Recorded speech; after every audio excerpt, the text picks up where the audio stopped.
NutraCast. Ryan Reynolds here from Mint Mobile. With the price of just about everything going up during inflation, we thought we'd bring our prices down. So to help us, we brought in a reverse auctioneer, which is apparently a thing.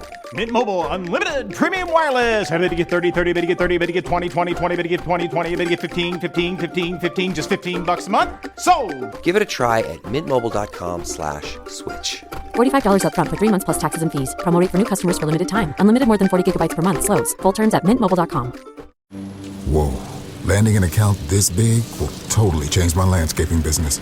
It's gonna mean hiring more guys and more equipment and new trucks for the new guys to drive the new equipment in. I don't know if I'm ready. You can do this, and Ford Pro FinSimple can help. Our experts are ready to make growing pains less painful for your business with flexible financing solutions that meet the needs of your business today when you need them. Get started at fordpro.com/financing. This week on the Deep Leadership Podcast. Cultures are changeable, right? So if you feel like you're a victim of the culture of your company, just remember this. The building and the sign on the side of the building does not have a culture, okay? It's an empty shell. The culture shows up every day when the people show up. Hi, and welcome to Deep Leadership. I'm your host, John Rennie. Well, I hope all is well with you today. It's another beautiful day here in North Carolina, and I'm enjoying a hot cup of coffee from our friends at the Salty Sailor Coffee Company. Salty Sailor is a veteran-owned coffee brand and is the official coffee of the Deep Leadership Podcast. Listeners get 10% off their amazing selection of fresh roasted coffee by going to saltysailorcoffee.com and entering the code DEEP at checkout. Today's episode is also brought to you by our other sponsors, Leader Connect, Ignite Management Services, and Liberty Strength. All these sponsors help me bring these shows to you each and every week, so I highly encourage you to click on their links below and check them out. In this episode of the Deep Leadership Podcast, I'm joined by Sean Lemson. Sean is the founder of Motivated Outcomes, a leadership development company. Now, we sat down and discussed his powerful new book, One Drop of Poison, How One Bad Leader Can Slowly Kill Your Company. Now, this was by far the best conversation I've had this year on the subject of bad bosses. Sean shares powerful advice on how to avoid promoting and hiring these type of bosses. This is a great conversation. You need to hear it if you want to be a great leader, if you want to create a great culture. You need to listen to this episode. So, are you ready to dive in? Let's get started.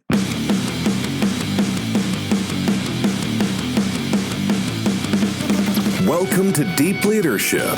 Leadership is a people business. That's the philosophy of your podcast host, John Rennie. As a former Cold War submarine officer who spent 20 plus years leading businesses in corporate America before starting his own manufacturing business, he knows that leadership matters. Are you ready for some real-world actionable advice from John as well as his expert guests? I'm ready. I'm ready. The show starts right now.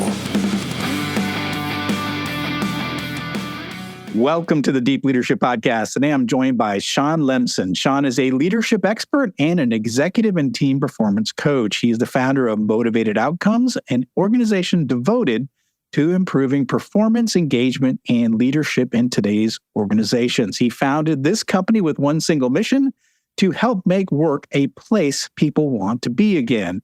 He is the author of a brand new book called One Drop of Poison, How One Bad Leader Can Slowly Kill Your Company, which was selected by CEO World Magazine as one of the top 5 books to read on principled leadership. I'm excited to have him on the show to talk about how companies poison their own success by hiring or promoting bad bosses. So, Sean, welcome to the show. Thanks. Well, I'm glad to be here. Thanks for having me. Oh, it's an honor to meet you, and thanks for doing what you're doing, because I think it's an important topic. But I wanted to ask you, what compelled you to start writing about bad bosses? Well, I think like you, I've had my share of bad bosses over the years. I think what makes it different for me is that most of my life I've been a bit of a hobbyist psychologist. I probably would do that again. If I started my life over, I might become a psychologist. I really like that kind of work, kind of what makes the human mind tick. So you can imagine when you're either on the receiving end of a bad boss and you have a hobby in psychology, you kind of tend to do a little armchair psychology with the motivations and the behaviors that you see this person doing that are both demotivating you, but also demotivating your peers, right? You can, there's water cooler conversation and everybody's talking about the boss and what they just said and why everybody's demoralized now and so on. And you just, over many, many years, you just start to spot patterns. You start seeing certain things that you realize are the kinds of behaviors that cause people to not want to put in their best. And I think also we've known what motivates human beings for, since 1950. I mean, there's been so much work on this, and it just boggles my mind that that American businesses particularly tend to ignore most of the well-founded psychology we have about human motivation. So, they're all complaining about we can't get people working faster, we can't get working fast, and yet they're ignoring the science that we've had for 70 years. So yeah, that's why I decided to write this book. It's really interesting too because we see engagement, employee engagement. That number hasn't changed much. From about 30% of employees are engaged, 70% are disengaged. That number hasn't changed over the years. And yet there's been all these books written on leadership. People are always talking about leadership, but yet you're right. It doesn't seem to change. We still have the same sort of bad leaders being promoted, being hired, being encouraged, and yet, not much is being done about it. So my hat's off to you for being one of the few that are trying to stand up and say something about it. So let's get into the idea of toxic leadership. So what in your definition is toxic leadership, and what makes it so toxic? So yeah, let's be real crisp about that, because I think that'll set us up for a nice conversation. A lot of us, when we're thinking about toxic leaders, we might be thinking of a really extreme example of somebody who just destroyed our morale or our self-esteem, and I have examples like that, of course. But I'd like to say that a toxic leader, at least by my definition, is someone whose behavior is intentionally or likely unintentionally working against their own interest in terms of getting employees to want to follow them, right? I mean, so we kind of have to break down toxic and leadership, because toxic is like I'm doing something that I may not even be thinking is toxic, right? But it's landing very toxically in terms of the team wanting to stay, in terms of them wanting to be engaged, in terms of them wanting to, think about solutions to our problems in the shower versus clocking out at 5 and not wanting to think about work at all. So that's what I think of as toxic. Any behavior that is sort of poisoning that, making it so that people aren't engaged. But let's also focus on the word leader, because not everyone who has direct reports is a leader, right? And I would say not every leader has direct reports. So one of the things that I ask people is, I'll often trick people and I'll say, so what do you think the one thing that good leaders have? What's the one thing that all leaders have? And they'll always give me, courage or, vision or, whatever, all the things you can imagine. But it's actually simple. They have followers. That's it. If they look over their shoulder and people are following them, if they leave their company and people leave the company to follow them, they are leaders, okay? So if you don't have that, you're a manager. You're not a leader. You're just ticking the box and telling people what to do, but you don't have people actually willing to follow you. I love how you break that up into, because I think sometimes when we think toxic leadership, we just think of that one really bad extreme boss, and everybody can remember the one really bad one, right? But it's all these other ones that are, again, not leaders, or they're just not doing anything in their behaviors to be able to motivate their team. I talk about leadership being, it's all about motivating a group of people to get something difficult done, right? That's the 3 elements of leadership. And so if you're not working on setting goals, motivating a team and building the right team to get then you're not doing leadership. You're doing something else. You're doing emails, you're sitting in meetings, but you're not doing leadership. You're doing something else. So I love that you address the fact that it's not necessarily just that one extreme bad boss. It's a number of other behaviors or personality types. Well, just one question as it comes to me: do you think that bad bosses know they're bad? No. In fact, I'm really glad you brought that up, because, I often tell people that toxic leaders are not waking up every morning thinking, how can I destroy my team today? They're not plotting to do this. This is not the outcome they want.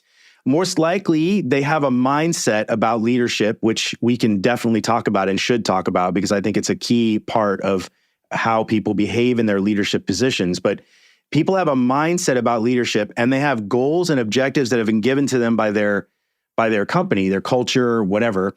And what they're doing is they're operating inside that culture with those goals and those incentives, and they're doing what they think is the right thing to do to get people to do those things. My argument is that once you kind of see all the toxic behaviors and the way that you can be showing up in a toxic way for your teams, it's kind of hard to unsee them. I mean, one of the most interesting experiences I've had since writing this book is I've had some people who in my life I think of as really great leaders who read my book and then contacted me and said, "Hey, I spotted myself in one of your archetypes." And I was like, "Really? I don't see that in you, but I've not been led by you. I just think of you as a great leader, somebody that I've coached or I would follow." And it turns out, even the best leaders that we have, if you're really good at paying attention to your own behavior, you can spot toxic things that you're doing that kind of fit into one of these archetypes I've come up with, these 10 archetypes. And it helps you to reverse that behavior. We're going to get into those archetypes because I think it's brilliant what you've done there. But just, what are some signs? Like if you say, like you said, people don't get up every morning and say, "I'm going to do evil today," right? You think you're a good boss, but what are maybe some signs that they might not actually be a good boss, that they might actually have some toxic behaviors that they need to address? Well, I wouldn't say there are signs. Before I would give signs, I would say that I would tell you to lean on metrics, and you won't hear me say that very often because I'm not I believe in metrics, but there's one particular thing that I think every company should be measuring, which is engagement. Every company should be measuring engagement, and in a way that they can, so that the individual responses are anonymous, but the results are coded in such a way that we can at least see if there are pockets of low engagement. Do they all roll up to one manager? Do they all roll up to a senior leader? Is there a division? Is it a team? Is it, what you need to be able to see? Not just, our engagement scores are low at the company, but, they're low here, but not over here, right? And those signs, those metrics are really great for knowing whether you're showing up toxically. Because unfortunately, this is one of those things that human beings are very good at obscuring when they feel like their job security is on the line, right? Like, so I often tell people, if you're doing an engagement survey, I watch for 2 signs of a lack of safety at your company. One, low engagement in the survey itself, meaning nobody actually takes the survey, low participation in the survey. That's one. The other one is a perfect score. Okay. I'm not saying that I don't believe it, but they're rare. And so when I see really high engagement scores, but I can spend 10 minutes at the company and see that culture doesn't support those scores, I know I've got a safety problem. Yeah. So that's the answer. The short answer to your question is, because you measured it well and you can see these scores being low. The other way you might see it is if you can't hold on to any team members. Your team, your turnover is really high. People just keep leaving the team, and you keep saying things to yourself like, "We just can't find good people here. Nobody wants to stay," and you find yourself wanting to blame the company or the culture. Hey, it may be you. Yeah, absolutely. I had a student one time. I teach at grad school sometimes, and a student tells me, he's like, "How can you tell if you're a good leader or a bad leader?" And I said, one of the things I said to her is like, if you walk up to a group of people, like you come into a room and there's a group of people talking and they suddenly go quiet when you walk up, there's a little bit of a sign you have some work to do. Like, that's right. I would agree with that. That's a good one. They're not taking you by the arm and say, "Hey, Joe, we were just talking about this problem. What do you think about it?" Instead, they're like, "Oh, Joe's here. Shut up." Yeah. Right. I used to have it doesn't work anymore because the comic strip is kind of gone now. But back when Dilbert was all the rage, I used to have a Dilbert index where I could walk into a company and just see how many people had cutouts of Dilbert comics all over their desk. And it it was like the more I saw, the more trouble I knew I was in. Yeah. That's so true. Yeah, the Dilbert boss was a certain, maybe that is an archetype that you have. But let's dive into this because I think it's interesting, and then we'll kind of come back to some other things. But you mentioned there's at least 10 archetypes or styles of toxic leadership. Can you give us a couple of examples of those and the impact those archetypes or styles have on the organization? Sure. So probably one of the most common ones is the chess master. The chess master is somebody who believes that leadership is a privilege or a reward, and that they were obviously promoted because they're brilliant and their answers are brilliant. So they don't need to get any answers from their teams. They just give the teams they just bark out orders. They treat their employees like chess pieces on a chessboard, which is why I call them the chess master. When you work for a chess master, it is a very disempowering experience. The higher you are up in your skill set, it'll be harder and harder for you to work for a chess master, because chess masters don't really want your brain; they want your hands. And when you think that the value you add to the company is your brain, you are going to feel very disempowered working for a chess master.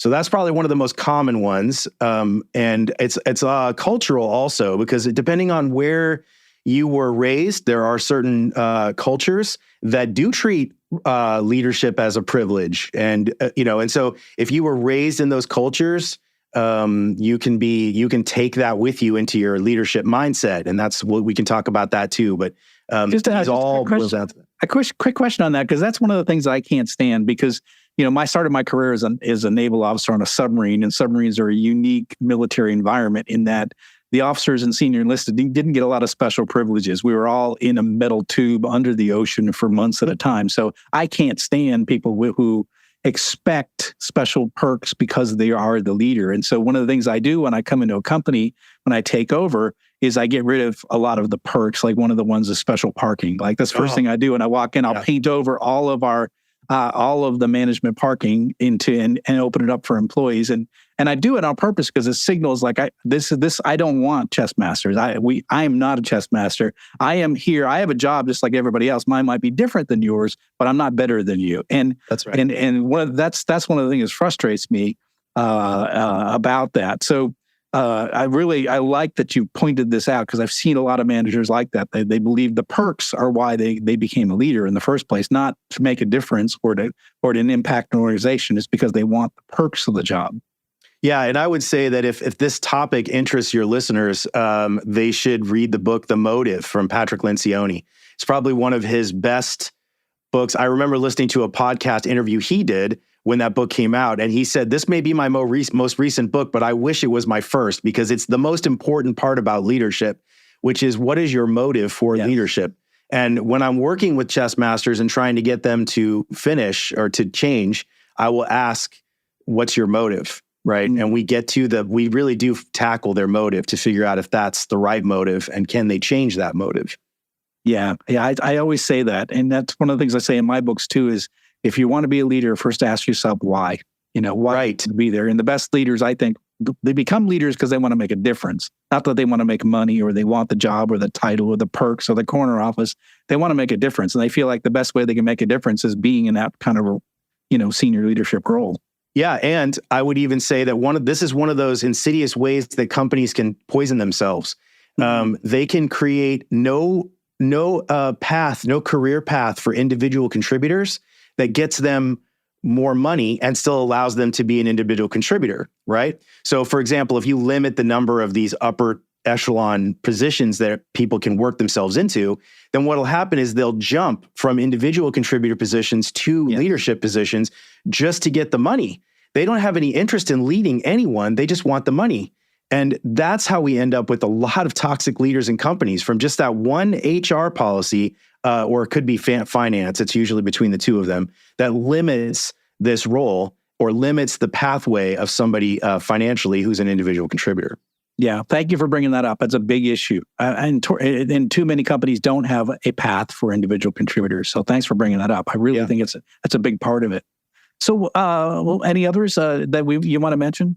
Yeah, so there's all 10 of them really are great. They all have their own little kind of individual niche. I think I would say there's a couple more that we could talk about. One would be the invertebrate. That one's pretty fast to talk about because I think people who've had a boss this is a classic of somebody who's conflict avoidant, because the idea here that you're not trying to get into conflicts as a leader, but being able to face and resolve a conflict is definitely from time to time a leadership position, something that the other employees that you have are counting on. So, if you have I'll just use the nice word, if you have a brilliant jerk on your team and everyone else is being bullied by this person, if you're an invertebrate, that team is done for because they need you to stand up to that person and get them in line or get rid of them so that they have basically subtracting to add, right? You might have to subtract somebody from the team to add to the rest. Let's see. I would say the other one that's kind of interesting is a data freak, which this one's a little controversial because data freaks are, I get the fact that everyone's in love with data. I think actually too much so, honestly. I love my share of data, but I've worked at companies that do these. They would literally want you to do an experiment to get the data to tell them that you can make it to the store faster on a bike than you can walking. And it's like, I could just tell you that without running the experiment, right? And I think that oftentimes companies that have data freaks and data freak cultures tend to be almost paralyzed by that. It takes a long time for them to get enough data to decide to move forward on an initiative when your competitors are doing small little experiments without that data and learning a lot more, a lot faster. And it's really the fast that eat the slow, not the big that eat the small, so. Absolutely. Yeah, it's interesting. One of the things I just see as you bring up these three things is one of the things I talk about is a lot of the bad leadership behaviors I saw in my corporate time, I always say is they're fear-based. It's always based on fear. And I see maybe an example of it, maybe this is part of the mindset is, I can see the invertebrate fear of conflict, right? I see the data freak fear of making a decision that isn't truly proven out, right? Right. It's like they don't want to be the one, this is what the data said, so I'm just going to do it. So exactly. Fear. And even the chess master might be fear of not achieving what they want in their career or not having the title or not having the prestige of being that. So, and that's why they'll act in certain ways to make sure they never lose that job because that's part of they fear losing that job. So they're going to do things that are toxic in terms of behaviors because they fear of missing out of the perks of the job. Do you think? Well, it's a fear, and I think it would be a fear of not being enough, right? I mean, if they hold themselves as the one with all of the answers, then, the fear of not being the one with the answer is really scary for a chess master. Yeah, I can see that. So you mentioned leadership mindset when we first started talking about, so talk a little bit more about the mindset and where the mindset problem is. So this is, I think, probably the place where we start shifting from cynical to optimistic, right? Because I think once you understand that your behaviors are really a natural extension of your mindset, you realize that one of the keys to changing your behavior is changing your mindset. So it's not just like, hey, just change your mindset about that, right? There are three basic components of a mindset. The first is your beliefs. The second is your values. And the third is your principles. So beliefs, values, and principles. Now, beliefs are things like that you can't prove, but you believe anyway. Like, there's never a cop around when you need one. That's a belief, right? Yeah. Or people work better under a deadline. That's a belief. That's a false, actually, leadership belief, but it is one people believe. And so those kinds of things, beliefs, right? Values are comparative. Like I value peace and quiet means I value peace and quiet more than noise, right? I mean, we don't often say the other thing we're comparing it to, but whatever we're saying we value, leaders tend to value things like, I think some toxic leaders tend to value things like loyalty, which can be toxic if it's not viewed that, I'll just say it this way since I opened this can of worms. Loyalty is something that bounces back at you when you send it downward, right? It isn't something you can stand there and command. And too many leaders who have loyalty as a value will be the kind that want to command it and punish those who don't give it, right? So I've had those kinds of leaders. And then principles are sort of this idea of like something really large that you've used your values and your beliefs to create. So for example, I always tell the truth, even when I'm uncomfortable. That honors beliefs you have and values you have, right?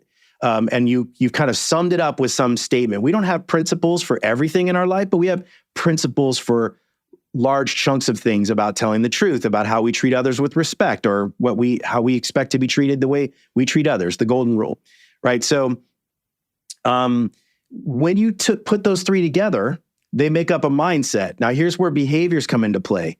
We only do what makes sense to us as human beings, right? Just to be really drastic with this, even serial killers are doing what makes sense to them, right? We don't agree with it. We all think they're crazy, but they have a set of values, principles, and beliefs that totally make sense to them when they wake up in the morning and go find another victim, right? So the idea here is that just because you have a mindset doesn't mean you're right. It just means you're going to feel right. Okay? So a lot of leaders are walking around feeling right while they're wrong. Yes. So this ties back to kind of how we started the conversation, which is this idea of like, how do I know I'm a toxic leader? You'll probably feel right about what you're doing, but yet you're not getting the results you want. And the reason you feel right is because it's lining up. Your behavior is lining up with your values, your beliefs, and your principles. But so when I'm working with leaders and I'm trying to get them to change something as drastic as what we might say is their personality, when I'm not really asking them to change their personality, what I'm asking them to do is write down their beliefs, write down their values and their principles, and don't try to censor them. You're not showing them to anyone. Just write them down and then see if any of those line up with the behavior that you do. I almost bet they will, because if you change a value or a belief, your behavior is going to change automatically. So sometimes the best way to influence someone to change is to remind them of a value they have and didn't even know they were violating, right? That's a good example of that. You're onto something that's really strong, which is, and this is why this is such a fascinating topic, because what you're saying is that these leaders believe in, that they're doing the right thing every day, and yet they're not. And it's impacting their organization, it's impacting their people, they're having turnover problems.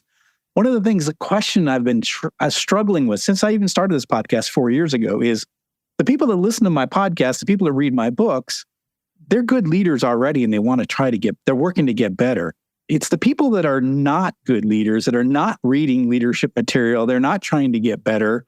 And I always try to figure out, how do we reach the people that really, how do we get the doctor to where the people who are sick that need the help? Because I think that a lot of people who are listening to my voice right now are nodding my head because they want to become better, and they love consuming leadership content because they want to become better leaders. How do we get this message out to the people that really need it?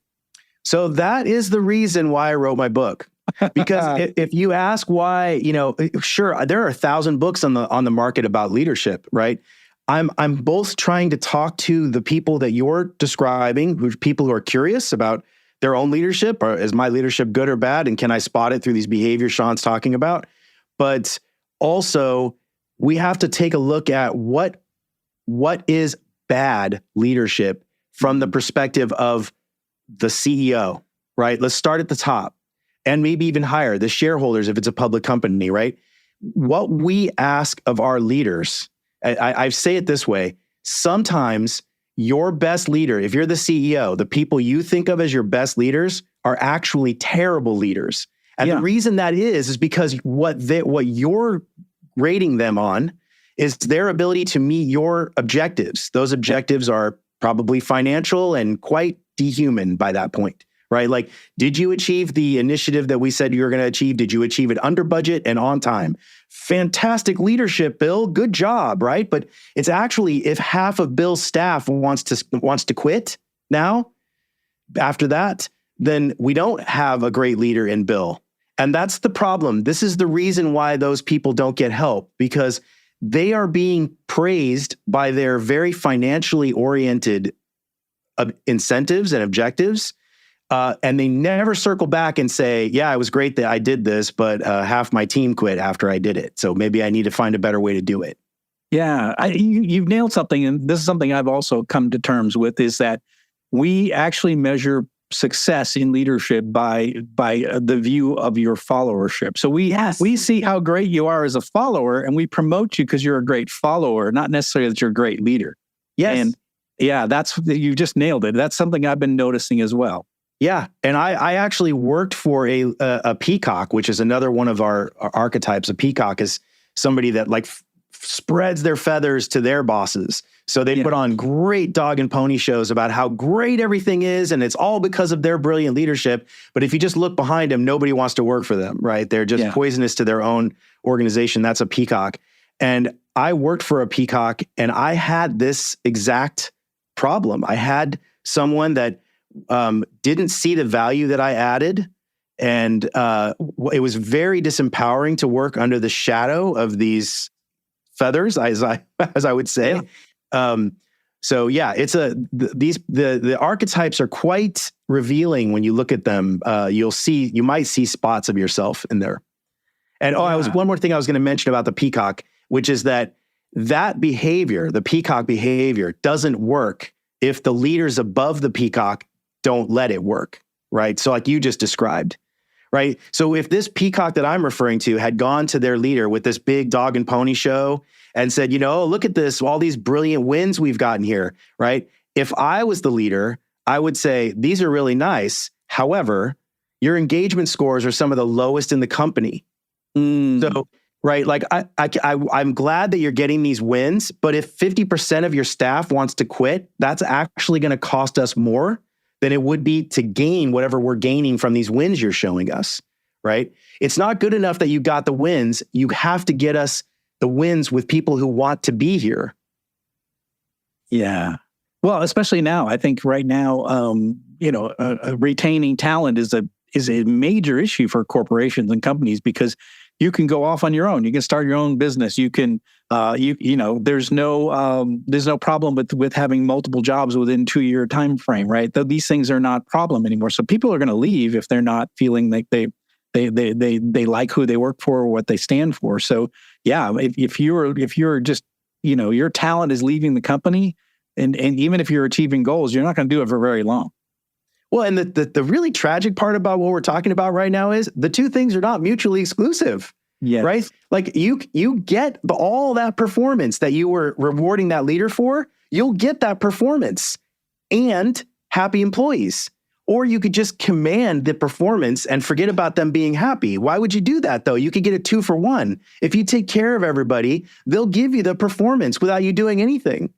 Yeah. So I don't. This is what I think. My theory about this, as to why this kind of continues to happen, is because people know how to command other people, but people do not understand how to motivate other people. Yes. And because they don't have. Let's be honest. Motivation involves human psychology. It's a different field of study than just, can I make my widget makers crank out more widgets? Right. It's just a different. It's harder. I would say it's harder, and not everybody's. Yeah. One of the hardest things that I always say is, like positional authority, everybody works for me. I give out the orders. Everybody does what I say. That's pretty easy, to be honest. Yeah, it is. What's hardest is these roles that you have in companies where you have responsibility, but not the people working for you. Like I was a quality manager for a division, right? I was responsible for all the quality, but nobody worked for me, right? So it was an influential authority, right? So I had to influence people all the time, and they didn't work for me. And I think that's one of the hardest leadership jobs that it can be, is that where you don't really have the authority necessarily, or the people don't directly report to me, but I have to influence them and I have to motivate them and to show them why it's in their best interest to do what I need to have them do. But that's a hard job.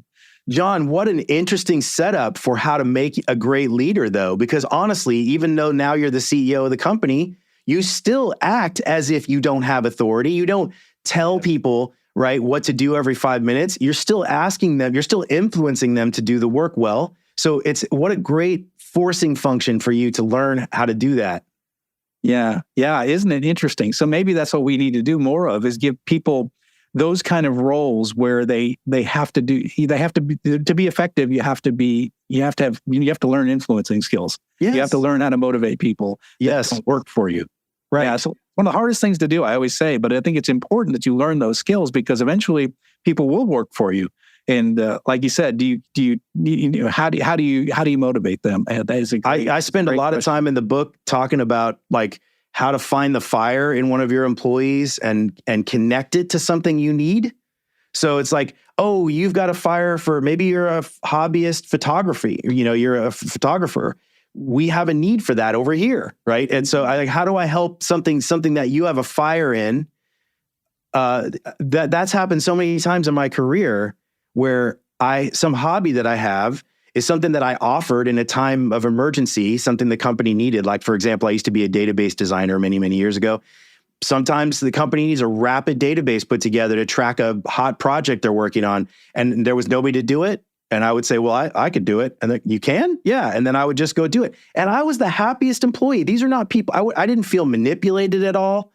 I felt motivated. I felt like, yeah, this is exactly what I want to do. So you're paying me to do this. I can't believe it. I get to do what I want to do and you're getting a benefit from it.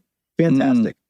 But, it's funny because to be able to do that as a leader, you need to know your people and you need to know what fires them up. And that's one of the things that I notice is that, we don't want to take the time to get to know our people. But we find that they have some interesting skill sets or there's some interesting background that could be just what we need to help move a project forward or or resolve a situation. So, and if they're motivated intrinsically to do that thing, like I've been put on earth to do that one thing, and you give them that opportunity in pursuit of the company's goals, you just have to get out of the way. That's right.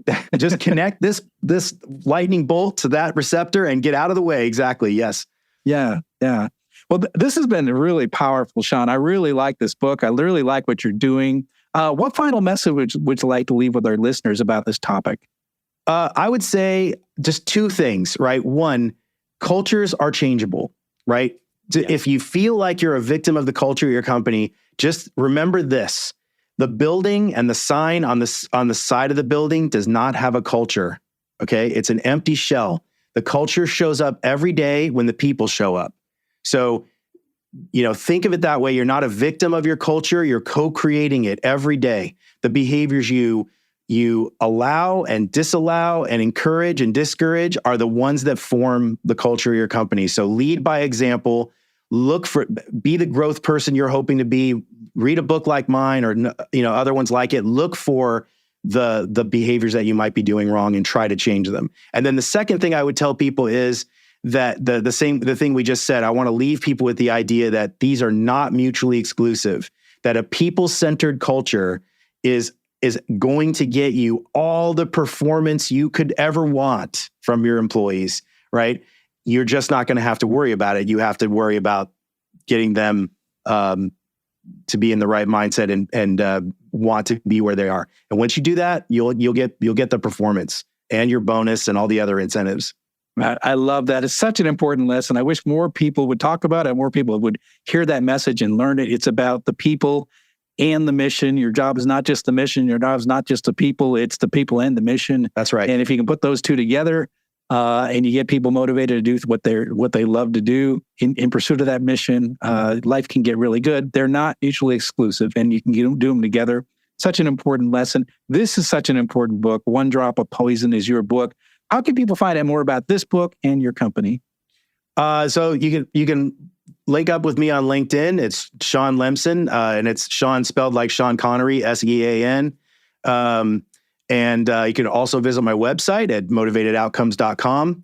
If any of your listeners need help turning around a morale problem or an engagement issue, they're welcome to reach out to me at Sean@motivatedoutcomes.com.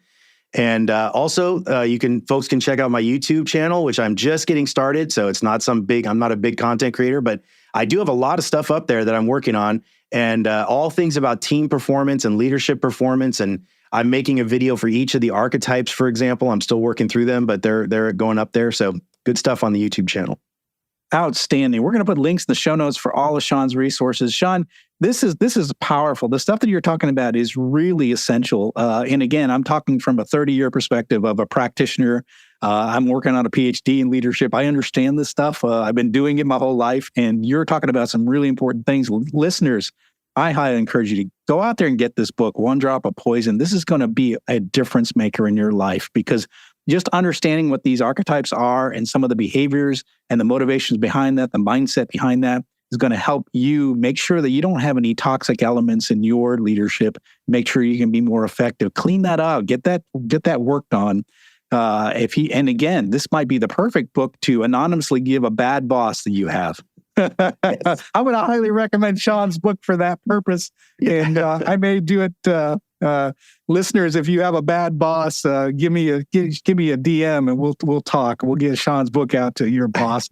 We'll send it anonymously, because I think more bosses need to read this book and be aware of what their challenges are. Because again, I think they think in their minds that they're doing the right thing, but they're not. So they really need to learn this. Sean, thanks for coming on the show. Thanks for writing this book and what you're doing in leadership today.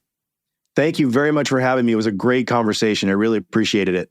Oh, I loved it. So it's great having you on the show. Thank you. Well, that's it for today. Thank you for listening to Deep Leadership. If you like this podcast, please subscribe and share so we can continue to build a world with better bosses. Until next time, this is John Rennie saying take care and lead well.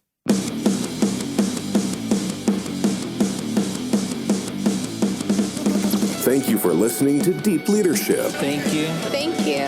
Thank you, thank you, thank you for all you do. We hope you enjoyed today's episode. For more information and updates, please visit our website at www.deepleadershippodcast.com or johnsrennie.com. Until next time, take care.